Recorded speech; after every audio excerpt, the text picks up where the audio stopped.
Le Cameroun vient d'exploser dans un chaos total, et ce que l'opposition a révélé va vous choquer complètement.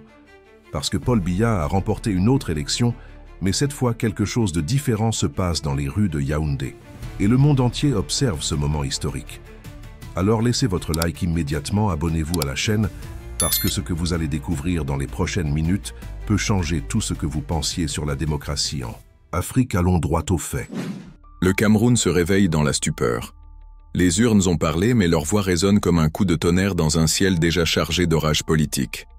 Paul Biya, figure tutélaire du pouvoir camerounais depuis des décennies, vient de remporter une nouvelle victoire électorale qui plonge le pays dans une crise sans précédent.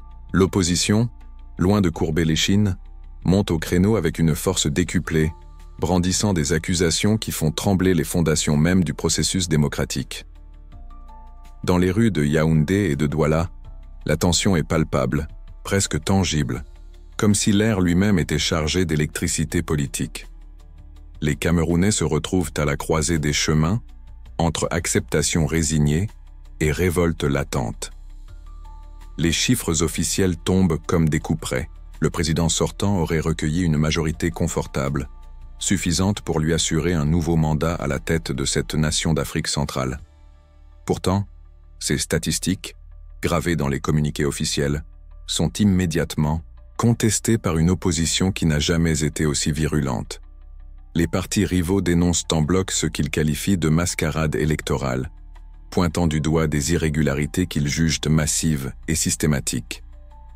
Leurs porte-parole, multipliant les interventions médiatiques, dénonçant une manipulation du scrutin orchestrée à grande échelle. Le fossé entre la version officielle et la perception populaire n'a jamais été aussi profond, créant une fracture béante dans la société camerounaise. L'opposition camerounaise n'a pas attendu pour réagir. Dans un discours explosif qui a fait l'effet d'une bombe dans le paysage politique national, les leaders des partis contestataires ont livré ce qu'ils présentent comme des preuves accablantes de fraude électorale. Leurs déclarations, diffusées sur toutes les plateformes disponibles, décrivent un système électoral gangrené par la corruption et la manipulation. Ils parlent de bureaux de vote fantômes, de bulletins pré-remplis, d'électeurs fictifs, inscrits par milliers sur les listes électorales. Leurs accusations ne s'arrêtent pas là. Ils dénoncent également l'intimidation des scrutateurs indépendants, le bourrage d'urnes dans certaines régions stratégiques et une opacité totale dans le décompte des voix. Ce réquisitoire implacable vise non seulement le résultat du scrutin, mais l'intégrité même des institutions électorales du pays. La figure de Paul Biya domine ce tableau politique tourmenté. Homme fort du Cameroun depuis une éternité politique, il incarne à la fois la continuité et le statu quo pour ses partisans, l'autoritarisme et le blocage démocratique pour ses détracteurs. Sa longévité au pouvoir constitue en soi un phénomène politique rare sur le continent africain et dans le monde. Pour comprendre l'ampleur de la crise actuelle, il faut saisir ce que représente ce personnage dans l'imaginaire collectif camerounais, un leader qui a traversé les époques, survécu à toutes les tempêtes politiques, résisté à tous les vents de changement qui ont balayé le continent. Sa victoire annoncée ne surprend personne, mais elle ravive toutes les frustrations accumulées au fil des décennies par une population qui aspire à un renouveau démocratique. Les observateurs internationaux se trouvent dans une position délicate. Certaines organisations ont émis des réserves prudentes sur le déroulement du scrutin, évoquant des irrégularités sans toutefois invalider le processus dans son ensemble. D'autres ont adopté un ton plus critique, pointant des manquements graves aux standards démocratiques internationaux. Cette cacophonie dans les évaluations externes ne fait qu'ajouter à la confusion ambiante. Les Nations Unies, l'Union africaine et diverses organisations de surveillance électorale ont toutes publié des rapports dont les conclusions divergent sensiblement. Cette absence de consensus international prive le débat national d'un arbitre incontesté, laissant le champ libre à toutes les interprétations et à toutes les manipulations.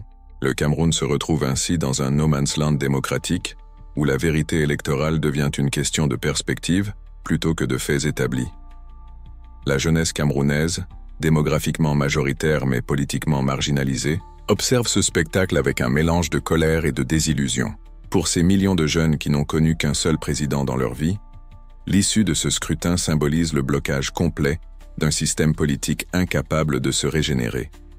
Leurs aspirations à un changement de génération se heurtent au mur d'un pouvoir vieillissant mais toujours solidement ancré. Sur les réseaux sociaux, plateforme devenue l'agora moderne de l'expression politique africaine, les commentaires fusent avec une véhémence inédite. Les hashtags contestataires prolifèrent, créant des communautés virtuelles de protestation qui transcendent les divisions ethniques et régionales traditionnelles. Cette mobilisation numérique témoigne d'une fracture générationnelle profonde dans la manière d'envisager l'avenir politique du pays. Les enjeux économiques sous-jacents à cette crise politique ne peuvent être ignorés. Le Cameroun, malgré ses ressources naturelles considérables et son potentiel agricole, peine à transformer ses atouts en prospérité partagée. Le chômage des jeunes atteint des niveaux alarmants, créant un terreau fertile pour le mécontentement social. Les infrastructures vieillissent, les services publics se dégradent, et la corruption endémique ronge les fondations de l'économie nationale. Dans ce contexte, l'élection présidentielle représentait pour beaucoup l'opportunité d'un changement de cap économique, d'une nouvelle vision du développement. La reconduction du pouvoir en place, qu'elle soit légitime ou contestée, signifie pour une large partie de la population la perpétuation d'un modèle économique jugé défaillant. Les promesses de campagne, aussi généreuses soient-elles, se heurtent au scepticisme d'une population échaudée par des décennies de déclarations non suivies d'effets. La dimension régionale de cette crise ne peut être sous-estimée. Le Cameroun occupe une position stratégique en Afrique centrale, à la fois par sa géographie et par son poids démographique. Les événements qui s'y déroulent résonnent bien au-delà de ses frontières, influençant les dynamiques politiques de toute la sous-région. Les pays voisins observent avec attention, certains y voyant un miroir de leurs propres défis démocratiques, d'autres redoutant un effet de contagion qui pourrait déstabiliser l'ensemble de la région. Les puissances étrangères, qu'elles soient occidentales ou émergentes, recalibrent leurs relations diplomatiques en fonction de l'évolution de la situation. Le Cameroun se trouve ainsi au centre d'un jeu géopolitique complexe où se mêlent considérations économiques, sécuritaires et idéologiques. La stabilité du pays devient une préoccupation qui dépasse largement ses seuls citoyens. Les médias camerounais, partagés entre organes pro-gouvernementaux et voix indépendantes, livrent des versions radicalement différentes de la réalité électorale. Cette guerre de l'information crée un environnement médiatique toxique où le citoyen lambda peine à distinguer le fait de la propagande. Les journalistes indépendants qui tentent de couvrir les irrégularités présumées se heurtent à des pressions multiples, allant de l'intimidation subtile à des menaces directes. Cette situation met en lumière la fragilité de la liberté de presse dans le pays, élément pourtant crucial de toute démocratie fonctionnelle. Les réseaux sociaux, moins contrôlables mais aussi moins fiables, deviennent paradoxalement les principales sources d'informations alternatives pour une population en quête de vérité. Ce basculement vers l'écosystème numérique marque une transformation profonde dans la manière dont se forge l'opinion publique camerounaise. Pour comprendre la profondeur de la crise actuelle, il faut remonter aux origines d'un système politique qui s'est construit et consolidé sur plusieurs décennies. Le Cameroun n'est pas arrivé à cette impasse démocratique du jour au lendemain.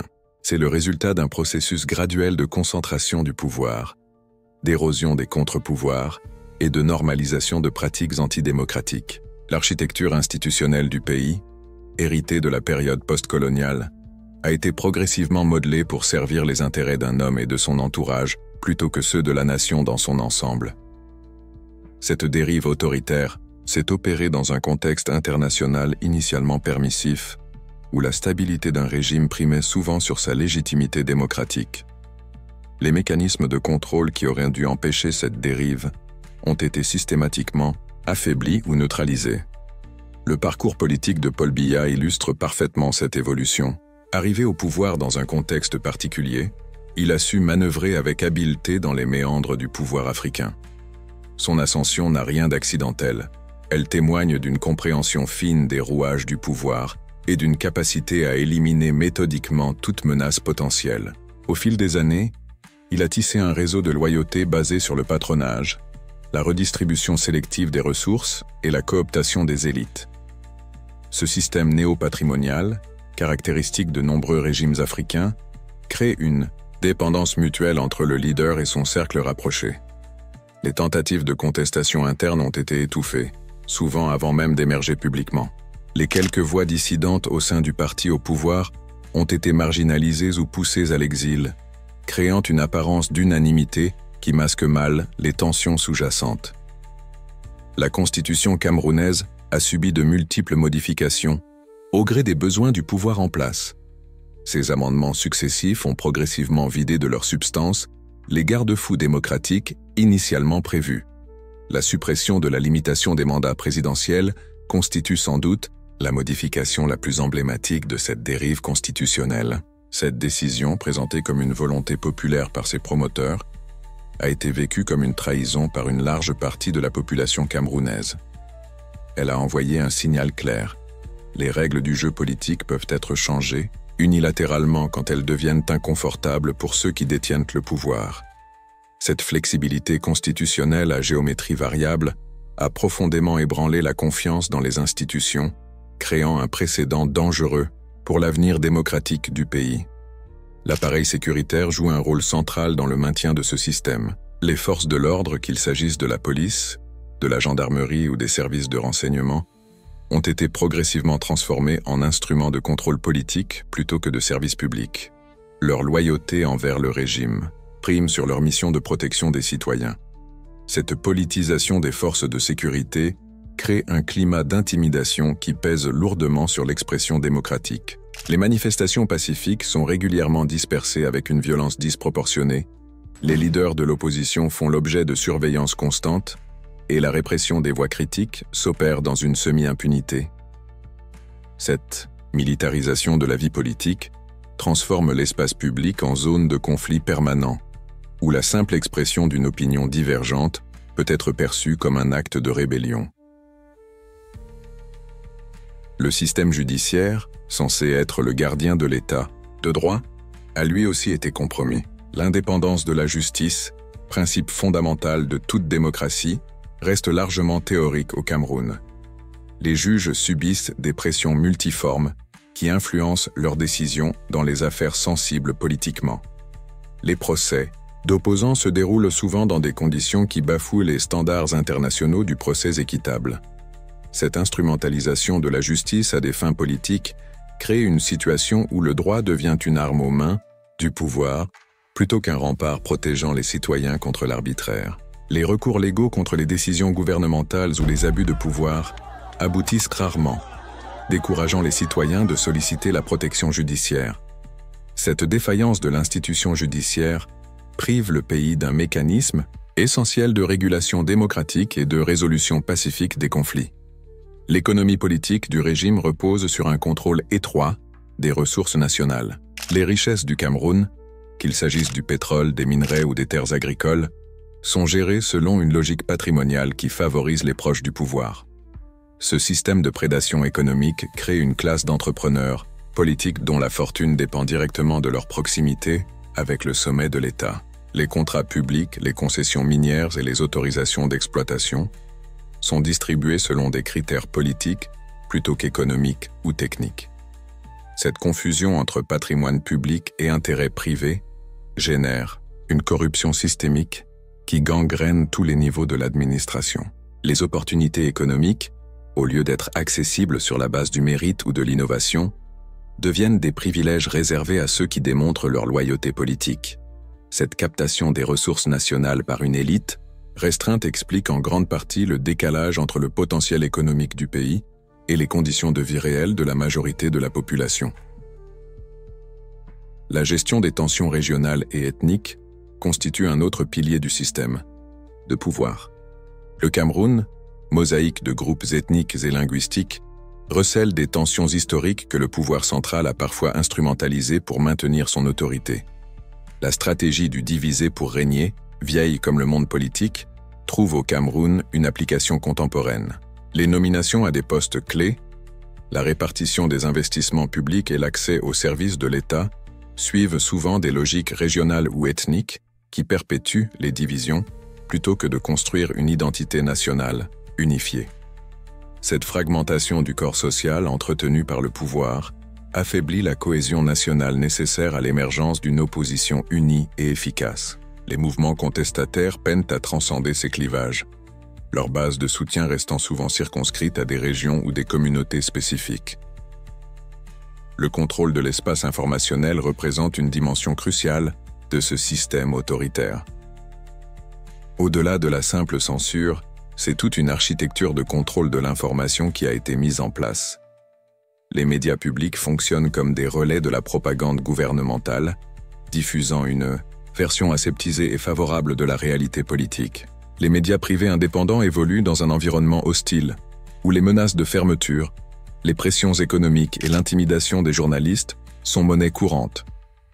Cette répression informelle, plus insidieuse que la censure brutale, crée une autocensure qui limite considérablement le débat public. Les journalistes apprennent rapidement quelles lignes rouges ne doivent pas être franchies, quels sujets doivent être évités et comment formuler leurs critiques pour éviter les représailles.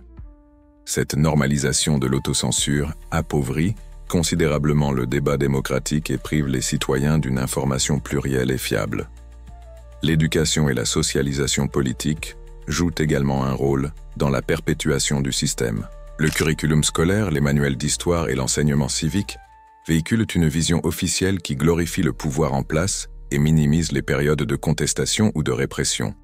Les jeunes générations grandissent dans un environnement où l'histoire nationale est réécrite pour servir les intérêts du régime. Cette manipulation de la mémoire collective vise à créer une légitimité historique artificielle et à décourager la pensée critique. Les universités, qui devraient être des espaces de débat intellectuel libre, sont étroitement surveillées. Les étudiants militants font l'objet d'une attention particulière des services de sécurité, et les professeurs qui adoptent des positions trop critiques peuvent voir leur carrière compromise. Cette stérilisation de l'espace académique prive le pays d'un vivier essentiel de pensée alternative et d'innovation politique. Face à ce système verrouillé, des voix contestataires émergent avec une détermination renouvelée. L'opposition camerounaise, longtemps fragmentée et affaiblie par des divisions internes, montre des signes de cohésion sans précédent. Les derniers développements électoraux ont agi comme un catalyseur, forçant différents courants politiques à mettre de côté leur rivalité pour affronter un adversaire commun. Cette unité, même fragile et imparfaite, représente une évolution significative dans le paysage politique camerounais. Les leaders d'opposition, conscients que leur division a longtemps fait le jeu du pouvoir en place, tentent de construire une plateforme commune qui transcende les ambitions personnelles. Les déclarations coordonnées, les manifestations conjointes et la stratégie unifiée de contestation des résultats électoraux témoignent de cette nouvelle approche. Cette convergence ne va pas sans tension ni désaccord tactique, mais elle indique une maturité politique croissante au sein des forces de changement. Les figures emblématiques de cette opposition incarnent différentes générations et sensibilités politiques. Certains sont des vétérans de la contestation, ayant consacré des décennies à combattre le système depuis l'intérieur ou depuis l'exil. Leur expérience et leur réseau constituent des atouts précieux dans la bataille politique en cours. D'autres sont des outsiders politiques, issus de la société civile, du monde académique ou des affaires, apportant des perspectives nouvelles et une légitimité différente. Cette diversité des profils renforce paradoxalement le mouvement contestataire, permettant de toucher des segments variés de la population. Les jeunes leaders formés à l'école des révolutions arabes et des mouvements sociaux contemporains maîtrisent les codes de la mobilisation moderne et l'utilisation stratégique des réseaux sociaux. Leur capacité à mobiliser rapidement, à coordonner des actions décentralisées et à créer des récits viraux représente une menace nouvelle pour un pouvoir habitué à des formes de contestation plus traditionnelles. La société civile camerounaise constitue un autre front de résistance au système autoritaire. Les organisations non gouvernementales, les associations professionnelles, les groupes religieux et les syndicats jouent un rôle croissant dans la contestation politique. Ces acteurs, moins directement politisés que les partis d'opposition, bénéficient souvent d'une crédibilité supérieure auprès de la population. Leur engagement dans la surveillance électorale, la documentation des violations des droits humains et la sensibilisation civique contribuent à maintenir une pression constante sur le pouvoir. Les églises et les mosquées institutions profondément enracinées dans le tissu social camerounais, adoptent parfois des positions critiques qui résonnent puissamment auprès de leurs fidèles. Les syndicats, malgré des tentatives répétées de cooptation ou de neutralisation, parviennent encore à organiser des mouvements de protestation qui paralysent temporairement des secteurs économiques clés. Cette multiplicité des acteurs contestataires complique la tâche du pouvoir, qui ne peut plus se contenter de neutraliser quelques leaders d'opposition pour étouffer la contestation. Les stratégies de résistance évoluent et se diversifient. Au-delà des manifestations de rue, qui restent un mode d'expression important malgré la répression, de nouvelles formes d'action politique émergent. Le boycott citoyen, qu'il s'agisse de boycott électoral ou de boycott économique visant les entreprises proches du pouvoir, devient une arme politique utilisée avec une efficacité croissante. Les campagnes de désobéissance civile, inspirées des grands mouvements historiques de résistance non violente, gagnent en popularité auprès d'une population lassée de la violence et de ses conséquences. L'occupation symbolique d'espaces publics, les sit-ins devant des institutions clés, et les chaînes humaines créent des images puissantes qui circulent sur les réseaux sociaux et attirent l'attention internationale. Ces tactiques, moins coûteuses en vies humaines que l'affrontement direct, permettent de maintenir une pression constante sans donner au pouvoir des prétextes faciles pour une répression brutale.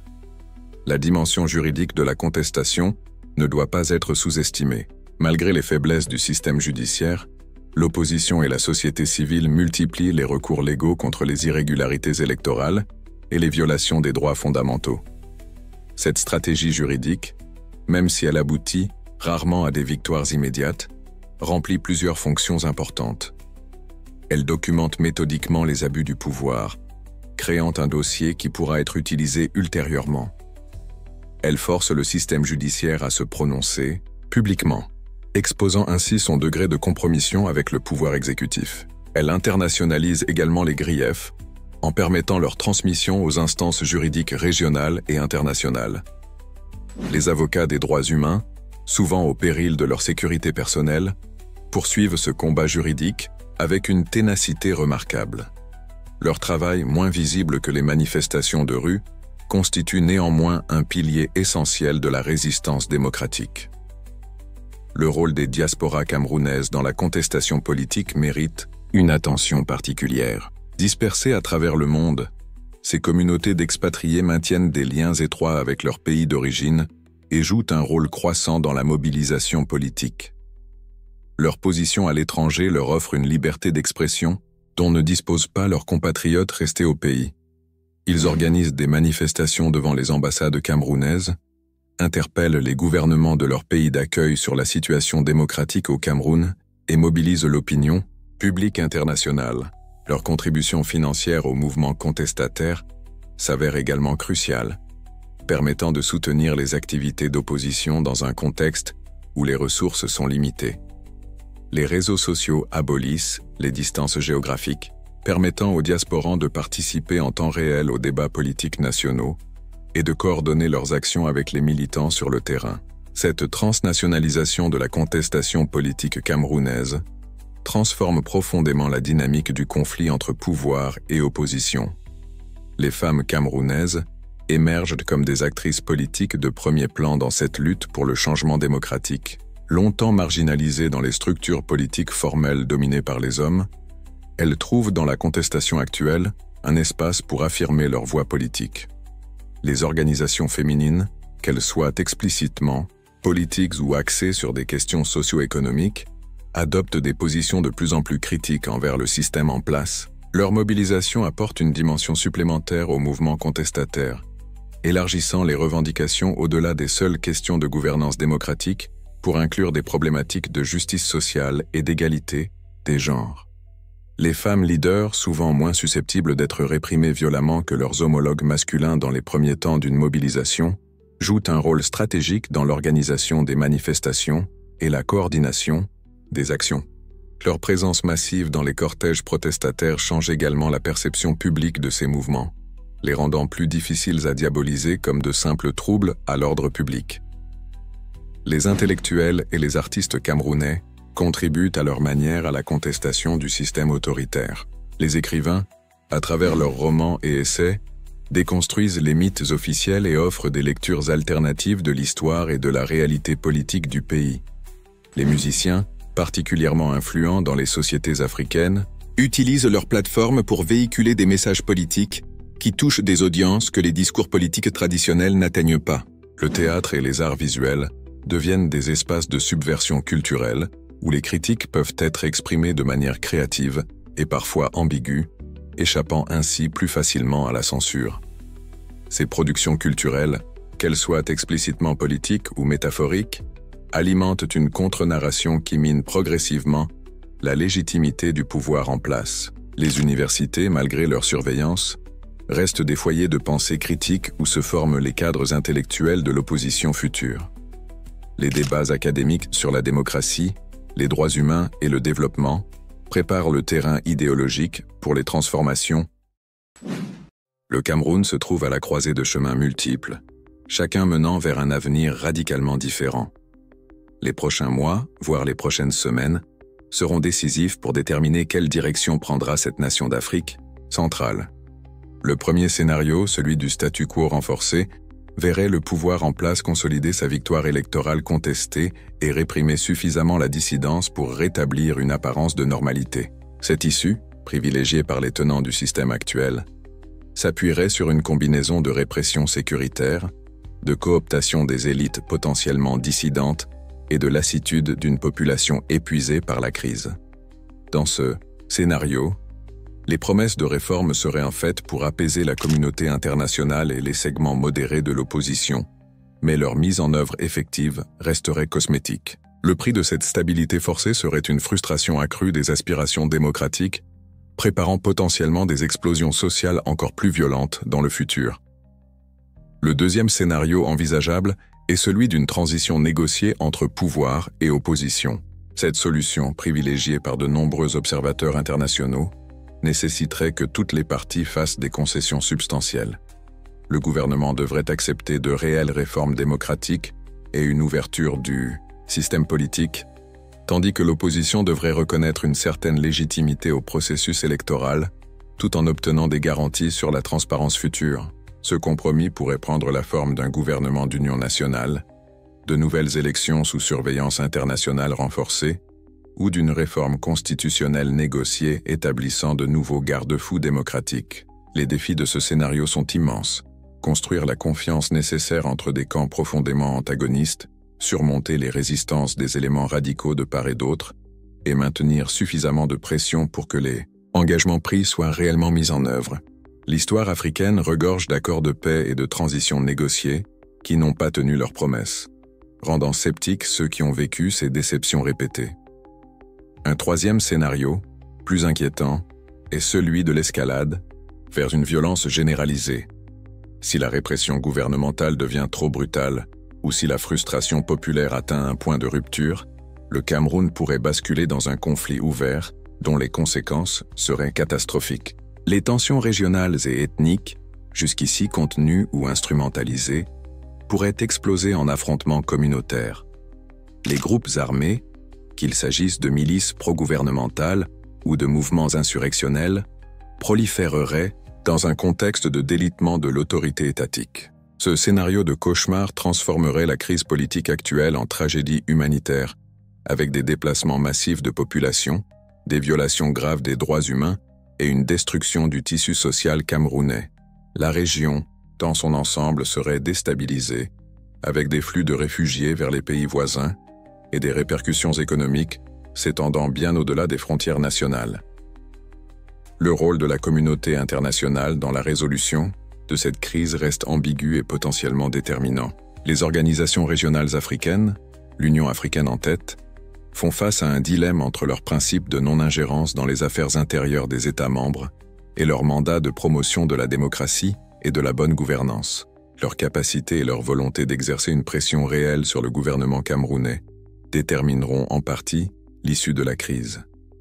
Les puissances occidentales, traditionnellement influentes dans cette région francophone, doivent arbitrer entre leurs intérêts géostratégiques et économiques au Cameroun et leurs valeurs démocratiques proclamées, leur soutien conditionnel ou inconditionnel au régime en place, ou à l'inverse leur appui aux forces de changement, pèsera lourdement dans la balance. Les puissances émergentes, moins préoccupées par les questions de gouvernance démocratique mais soucieuses d'étendre leur influence en Afrique, pourraient offrir au gouvernement camerounais des alternatives aux pressions occidentales, compliquant encore les calculs diplomatiques. La question générationnelle se pose avec une acuité particulière dans le contexte camerounais. La gérontocratie politique qui caractérise le pays depuis des décennies entre en collision frontale avec les aspirations d'une population majoritairement jeune. Cette fracture générationnelle dépasse les simples questions d'âge pour toucher aux visions fondamentalement différentes de ce que devrait être le Cameroun du futur. Les jeunes générations connectées au monde via les technologies numériques comparent leur situation à celle de leurs pères dans d'autres parties du monde et refusent de plus en plus d'accepter les justifications traditionnelles du statu quo. Leur impatience face à un système qui leur offre peu de perspectives constitue une bombe à retardement social. La capacité ou l'incapacité du système politique à intégrer ces aspirations juvéniles déterminera la stabilité à long terme du pays. Un renouvellement générationnel du leadership politique, qu'il soit progressif ou brutal, semble inévitable. La seule question étant de savoir quand et dans quelles conditions il se produira.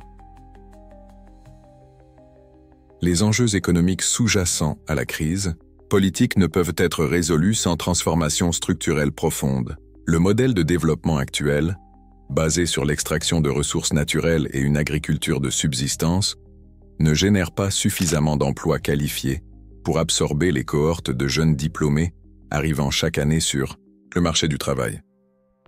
La diversification économique, maintes fois promise mais jamais vraiment mise en œuvre, nécessiterait des investissements massifs dans l'éducation, les infrastructures et l'innovation. Elle requiert également une gouvernance économique transparente qui brise les monopoles établis et ouvre l'économie à la compétition méritocratique. Sans cette transformation économique, aucune stabilité politique durable n'est envisageable, car les frustrations matérielles continueront d'alimenter le mécontentement politique. Le Cameroun possède indéniablement le potentiel pour devenir une puissance économique régionale, mais la réalisation de ce potentiel est conditionnée à des réformes que le système actuel semble incapable ou réticent à entreprendre. Frontier, reconstruction de la confiance dans les institutions représente un défi monumental pour l'avenir camerounais, quel que soit le scénario politique qui se matérialisera. Des décennies de manipulation institutionnelle ont érodé la foi des citoyens dans les mécanismes censés protéger leurs droits et servir l'intérêt général. Restaurer cette confiance nécessitera bien plus que des déclarations d'intention ou des réformes cosmétiques. Il faudra des actions concrètes et vérifiables qui démontrent que les institutions fonctionnent selon des règles transparentes et appliquées équitablement à tous. L'indépendance effective de la justice, la professionnalisation des forces de sécurité, la transparence de la gestion des ressources publiques et la liberté réelle des médias constituent les piliers sur lesquels cette confiance pourrait être progressivement reconstruite. Ce processus, nécessairement long et semé d'embûches, déterminera la capacité du Cameroun à éviter les cycles répétitifs de crise politique qui ont caractérisé son histoire récente. L'identité nationale camerounaise elle-même est en jeu dans cette crise. Le pays a toujours été fier de sa diversité culturelle et linguistique, se présentant comme une Afrique en miniature où coexistent des dizaines de groupes ethniques et deux héritages coloniaux distincts. Cette diversité, longtemps présentée comme une richesse, risque de devenir un facteur de division si les tensions actuelles ne sont pas gérées avec sagesse. La construction d'une identité nationale inclusive, qui transcende les appartenances, régionales et ethniques tout en les respectant, représente un projet politique et culturel de longue haleine. Les symboles nationaux, le récit historique commun et les institutions partagées doivent être réinventés pour refléter la réalité plurielle du pays, plutôt que de servir les intérêts d'un groupe dominant. Cette reconfiguration identitaire, processus délicat dans le meilleur des contextes, doit se faire dans un environnement politique tendu où chaque groupe craint de perdre ses acquis ou son statut. La réussite ou l'échec de ce projet de nation camerounaise déterminera, enfin, de compte la viabilité même de l'État dans sa configuration actuelle. Nous remercions tous les commentaires et votre engagement dans cette discussion cruciale. Alors laissez votre like maintenant et abonnez-vous pour ne rien manquer. parce que ce que nous venons de révéler n'est que la pointe de l'iceberg. Et dans les prochaines heures, une décision explosive de la communauté internationale peut complètement renverser ce jeu politique au Cameroun. Et vous devez être ici quand cela arrivera. Jusqu'à la prochaine vidéo.